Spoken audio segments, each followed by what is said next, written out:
નમસ્કાર ખેડૂત મિત્રો, મારી યુટ્યુબ ચેનલ ખેડૂત સાથીમાં આપ સૌનું હાર્દિક અને ભાવભર્યું સ્વાગત કરું છું. મિત્રો, અત્યારે જે શિયાળુ ઋતુની શરૂઆત થઈ ચૂકી છે, જેની અંદર ઘણા બધા ખેડૂતો ચણાનું વાવેતર કરવા જઈ પણ રહ્યા છે અને ઘણા બધા ખેડૂતોએ ચણાનું વાવેતર કરી પણ ચૂક્યા છે.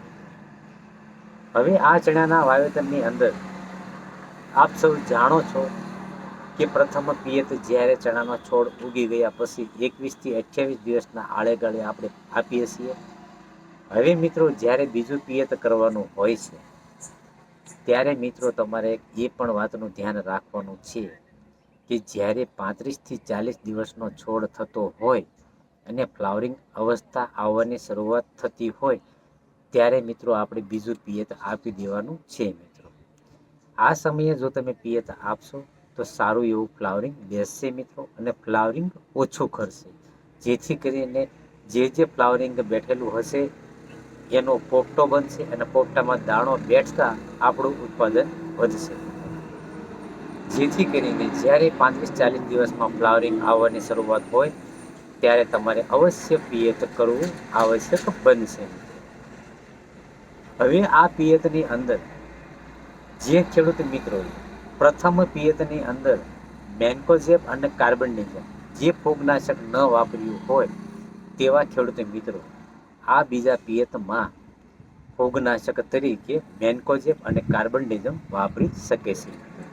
પ્રતિ એકર લગભગ 500 ગ્રામથી લઈને 600 ગ્રામ સુધીનું માપ રાખી શકે છે, જેથી સારા એવા રિઝલ્ટો આવશે અને આગળ જતા સુકારા જેવા પ્રશ્નો ખૂબ જ ઓછા રહેશે. આ વાતનું પણ તમારે ધ્યાન રાખવાનું છે. મિત્રો, પણ પ્રથમ પિયતમાં ફૂગનાશક આપેલું હોય તો બીજા પિયતમાં આપવાની કોઈ જરૂર રહેતી નથી. હવે મિત્રો, જ્યારે બીજો છંટકાવ કરવા જઈ રહ્યા હોય મિત્રો ત્યારે તમારે ફૂલની શરૂઆત થઈ ચૂકી હોય અને ફૂલ વધારે બેસાડવા હોય તો પ્રતિ કિલોમાં 12-61 એટલે કે 12% નાઇટ્રોજન અને 61% ફોસ્ફરસનું જે પ્રમાણ આવે છે મિત્રો, એ તમારે પ્રતિ પંપની અંદર 100 ગ્રામનું માપ રાખશો તો સારા એવા રિઝલ્ટો મળી રહેશે. મિત્રો, એની સાથે તમે ઇમામેક્ટિન બેન્ઝોઇટ 5% મમરી ફોર્મ પણ વાપરી શકો છો, અથવા તો ઇમામેક્ટિન બેન્ઝોઇટ 1.9% જે લિક્વિડ ફોર્મ આવે છે એ પણ તમે મિત્રો વાપરી શકો છો લીલી ઈયળ માટે. એ સિવાય જે કોઈ પણ પ્રોડક્ટ તમે ઈયળ માટે ખરીદો, સારી એવી કંપનીની ખરીદશો તો પણ ચાલશે, જેમ કે સાયપર મેથ્રિન છે, આવી કોઈ પણ કન્ટેન્ટ તમારા ઈયળમાં મિત્રો ચાલશે.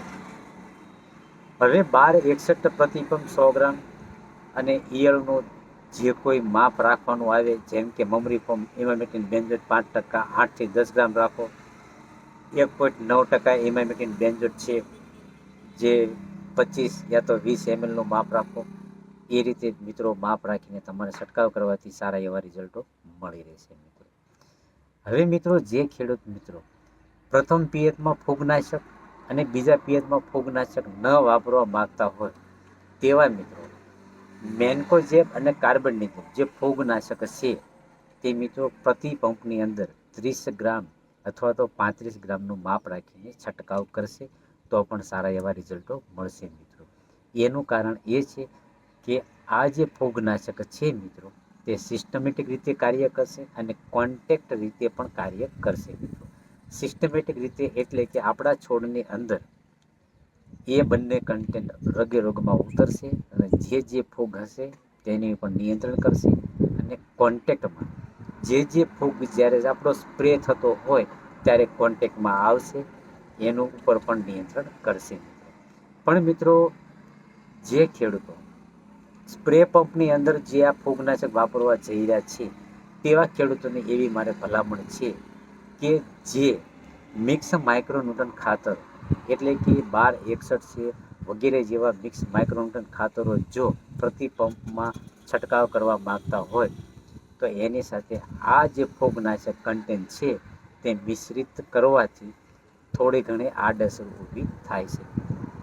જેથી કરીને તમને એક દેશી ઉપાય આપું છું મિત્રો કે કોઈ પણ કૃષિ નિષ્ણાતને આપણે પૂછવું ન પડે કે કઈ દવા, કયો ખાતર વોટર સોલ્યુબલ છે કે કયું ફૂગનાશક છે કે કઈ પીજીઆર છે, એને કઈ રીતે મિશ્રિત કરીએ અને મિશ્રિત કરવાથી એ ડોઝ ફાટી જશે કે નહીં ફાટે, આપણા પાકમાં સારું એવું રિઝલ્ટ આપશે કે નહીં આપે, એ જાણવું કરતાં તમારે એક દેશી ઉપાય છે મિત્રો, કે જે હોટલની અંદર આપણે ચા પીવા જતા હોઈએ છીએ ત્યારે જે નાનો એવો કપ હોય છે એની અંદર થોડું થોડું થોડું જે કંઈ આપણે છંટકાવ કરવાના હોય એનું મિશ્રણ કરીને હલાવશું તો જો દૂધ જેવું દૂધ રહેશે તો મિત્રો એ દવા આપણા પાકમાં સારું એવું કાર્ય કરશે.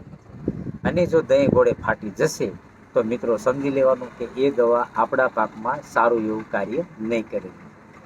તો આ રીતે પણ તમે જાણી શકો છો કે કયા કયા ફૂગનાશકો, કયા કયા મિક્સ માઇક્રોન્યુટ્રનો કે કઈ કઈ દવાઓ મિશ્રિત કરાય કે ન કરાય.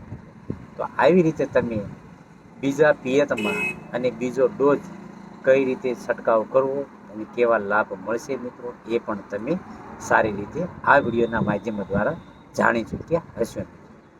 જે 1261નો હું તમને છંટકાવ કરવા માગું છું મિત્રો, એની અંદર જે 61% ફોસ્ફરસ છે મિત્રો, આ જે ફોસ્ફરસ છે તે આપણા છોડને મજબૂત બનાવે છે અને એની સાથે સાથે નવું સારું એવું ફ્લાવરિંગ લાવવામાં પણ મદદ કરે છે મિત્રો. એટલે હું તમને 1261 વોટર સોલ્યુબલ ખાતરનો પ્રતિ પંપમાં 100 ગ્રામનું માપ રાખીને છંટકાવ કરવા મગાવું છું મિત્રો, જેથી કરીને આપણું ઉત્પાદન સારું એવું વધે, તો આપણને સારો એવો ફાયદો થાય. હવે મિત્રો જ્યારે તમારે બીજું પિયત કરતા હોય ત્યારે તમારે એ પણ ખાસ વાતનું ધ્યાન રાખવાનું છે કે પિયતની અંદર નાઇટ્રોજન એટલે કે યુરિયા નાખીને તમારે પિયત બિલકુલ કરવાનું નથી. જો યુરિયા નાખીને તમે પિયત કરશો તો જે કોઈ ફ્લાવરિંગ આવેલું હોય મિત્રો એમાં આડઅસર ઊભી થશે અને ફ્લાવરિંગ ખરી જશે, જેથી કરીને આપણું ઉત્પાદન ઘટશે. એટલે તમારે પ્રથમ પિયતમાં યુરિયાનો ઉપયોગ કરો તો કરી શકો છો, પણ બીજા પિયતમાં ફૂલ જ્યારે બંધાયેલું હોય ત્યારે તમારે યુરિયા એટલે કે નાઇટ્રોજનનો ઉપયોગ ટાળવાનો છે. મારી આવી અવનવી અને સાચી અને સચોટ માહિતી મેળવવા માટે મારી જે યુટ્યુબ ચેનલ ખેડૂત સાથી છે મિત્રો, એને આજે જ તમે સબસ્ક્રાઈબ કરો અને લાઈક કરો.